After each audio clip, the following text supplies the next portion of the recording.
Foot and mouth disease, or FMD, is a highly contagious disease that affects cloven-hooved livestock. That includes cattle, pigs, sheep, and goats. Some wild animals can also get the disease. Horses cannot get FMD. The FMD virus can survive in contaminated premises for some time. It can also survive for months in food products made from an infected animal. FMD has been wiped out in all of North America, but it still causes great damage in many other parts of the world. This worldwide history tells us that an FMD outbreak in the United States would devastate American agriculture. A worldwide ban on many American food products would quickly follow. Soon, the losses would hurt our entire economy. FMD produces severe economic losses in cattle. The signs of FMD are blisters, like these, known as vesicles.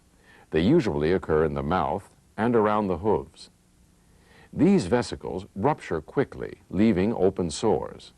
The signs of FMD are easy to mistake for those of more common domestic diseases or even injuries. For this reason, livestock owners and veterinarians must investigate any disease that resembles foot and mouth disease. In an infected animal, the first sign is high fever. This usually appears with drooling and sucking of the tongue. Vesicles like these usually show up around the lips, gums, tongue, nose, and muzzle. They may also develop around the top of the hoof, between the claws, and on the teats and udder. The vesicles rupture, leaving an eroded area. Sometimes large patches of the tongue's outer tissue may strip off. By now, the infected animal probably shows signs of extreme foot discomfort. In young animals, the death rate can be very high. In adult cattle, the death rate is generally low, less than 5%. Most adults will recover in about 2 weeks. The huge losses are caused by long-term effects of FMD. In areas where FMD occurs, the disease produces a high culling rate. This is caused mostly by permanent foot damage and chronic mastitis. FMD causes losses among swine that are almost as severe. Vesicles can develop on the snout. The principal sign in swine, though, is foot lesions. The lesions in swine can be so severe that the entire hoof drops off. Swine with FMD often move with an odd humpbacked walk or creep along on their knuckles as they take the pressure off their sore feet.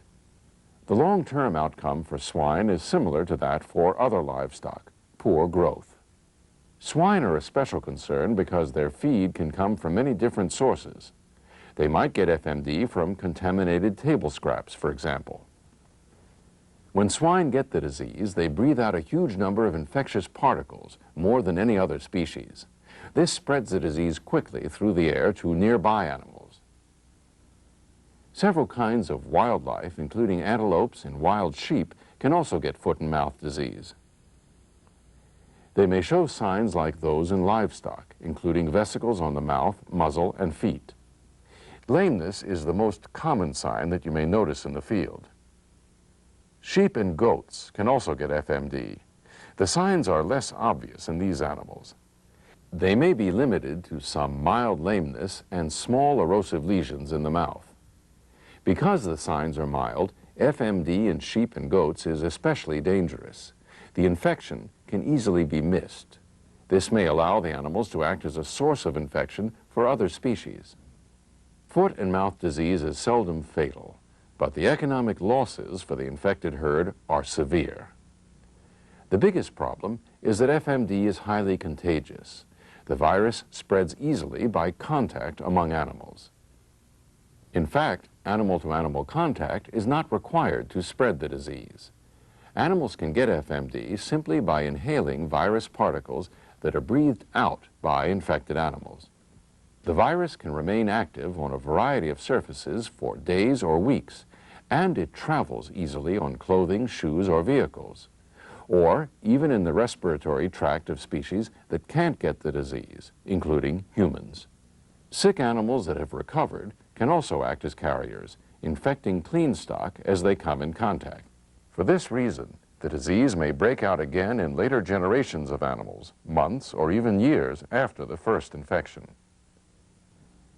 Because it can spread quickly from even casual contact, because of how many species can get FMD, and because the virus survives and travels on many surfaces, an FMD outbreak could cover a whole region easily in a matter of weeks or less. If you ever notice a disease that you suspect may be FMD, notify your veterinary practitioner or a state or federal veterinarian immediately. Animal health officials will start a field investigation by a trained foreign animal disease diagnostician. The goal is to protect all of America's agriculture, one farm at a time.